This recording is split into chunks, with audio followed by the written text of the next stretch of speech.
Hey, church family. Today we're in Psalm 52, a psalm written by David in response to a very specific and traumatic experience in his life. The note just before the psalm tells us that this was written when Doeg the Edomite came and told Saul, David has come to the house of Ahimelech. Now, before we dive into the psalm, we need to understand the context. Who is Doeg and what's this all about? Well, in order to understand that context, we have to go back to 1 Samuel chapters 21 and 22. At the time, David is on the run from King Saul, and he goes to the house of the priest Ahimelech, seeking food, shelter, help. And Doeg the Edomite, who was the chief herdsman of King Saul, sees this happen. Now, when chapter 22 rolls around, Saul is looking for David everywhere. He's beating the bushes. He's asking everyone, where is David? Why can't I find David? And Doeg, remembering what he saw, steps up and says, I saw David at the house of Ahimelech. Saul is angry. He's so angry that he has Ahimelech and his whole family killed, all except one son, Abiathar, who escapes. And David hears about this. And as you would imagine, David, who loved God and he loved the priests of God, was heartbroken. And in response to that, he writes this psalm. And as the psalm opens, you can just hear David's anger with the evilness of Doeg. Listen to the first 4 verses. He says, Why do you boast of evil, O mighty man? The steadfast love of God endures all the day.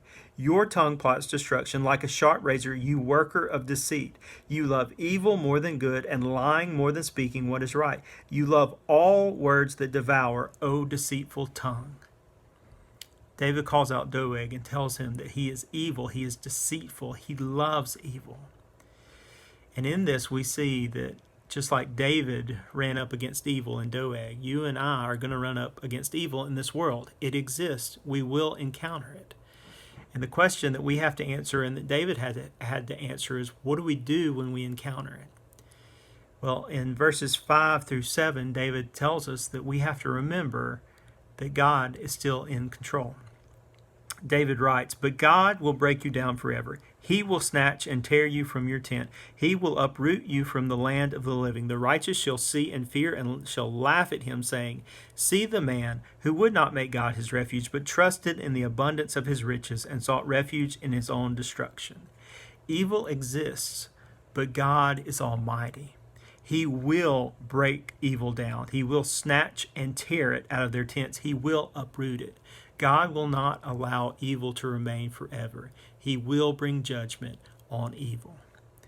So how do we respond to this? Knowing this truth, knowing that evil exists, but knowing that God is almighty and that he will eventually uproot evil, how do we respond as individuals? Well, David helps us to understand that in the last 2 verses. He says, But I am like a green olive tree in the house of God.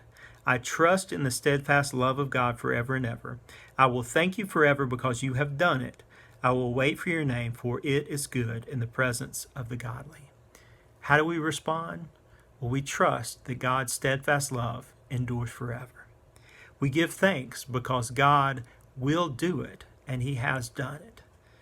And we wait for God's name to be glorified. We wait for God's name to be magnified, for the kingdom of God to reign over all the earth. Because when that moment happens, all evil will be gone.